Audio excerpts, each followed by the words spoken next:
Pour vous inspirer, je vous laisse découvrir un petit extrait du nouvel épisode à venir dès jeudi prochain.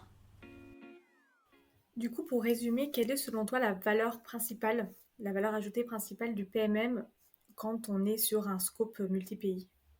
Moi, je me suis vraiment imaginée comme une sorte de plaque tournante d'informations. Pour moi, c'est vraiment le PMM comme ça, sur un périmètre international, a vraiment un rôle crucial à jouer pour réduire les dettes de connaissances au sein de l'entreprise. Alors ça fonctionne, c'est vrai, sur des sujets qui paraissent assez évidents, comme dispenser des techniques de positionnement, dispenser des informations, le messaging, tout ça c'est vrai bien entendu.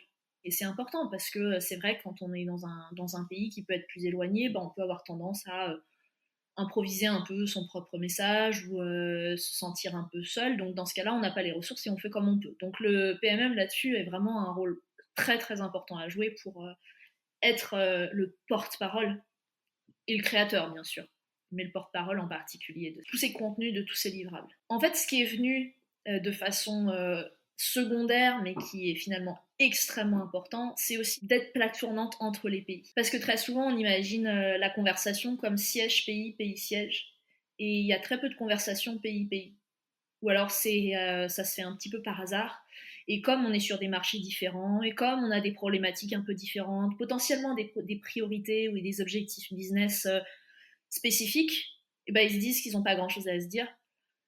Mais la vérité, c'est qu'ils en ont beaucoup, beaucoup.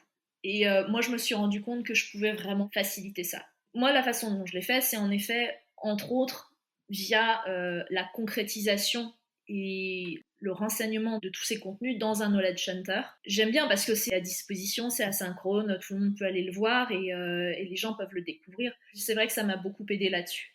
En général, le travail que j'ai fait sur un pays, même s'il était très très très spécifique à un pays, il a toujours nourri le travail que j'allais faire dans un autre pays, même sur quelque chose de très différent. Parce que les problèmes des équipes sales en particulier, ce sont des problèmes qui se font écho. Et quand j'ai pu partager en fait ce que je faisais, ça a toujours donné beaucoup d'idées en face. Donc c'est une sorte de cercle vertueux. J'adore comment tu le tournes, c'est très visuel donc c'est super intéressant. Ouais, au final, moi, c'est marrant parce que mon point de vue a changé là-dessus. Au début, pour moi, c'était beaucoup plus vertical. C'était j'allais à la recherche d'informations ou je donnais des informations. Et en fait, mon rôle, c'est d'aller comprendre où sont les problèmes et comment les régler et identifier comment, à l'échelle du groupe, où sont les informations qui se perdent. Et d'ailleurs, je réalise en m'entendant parler que je le formule de façon assez négative, mais très souvent, la dette de connaissance, c'est aussi ne pas savoir que quelqu'un dans un pays fait quelque chose de fantastique. Parce que souvent, quand on entend, on dit dette de connaissance, ça veut dire ah oui, en fait, ils font pas ce qu'on leur a demandé ou ils ne savent pas que y a telle feature qui est sortie, telle fonctionnalité. Je veux dire, évidemment, c'est un aspect. Mais moi, je me suis vite rendu compte aussi que quand l'Espagne sait pas que la Côte d'Ivoire fait quelque chose de génial, quand la France n'est pas au courant qu'au Canada ils ont des wins de malades en utilisant telle technique, c'est un énorme problème pour le groupe parce que c'est sous-optimal.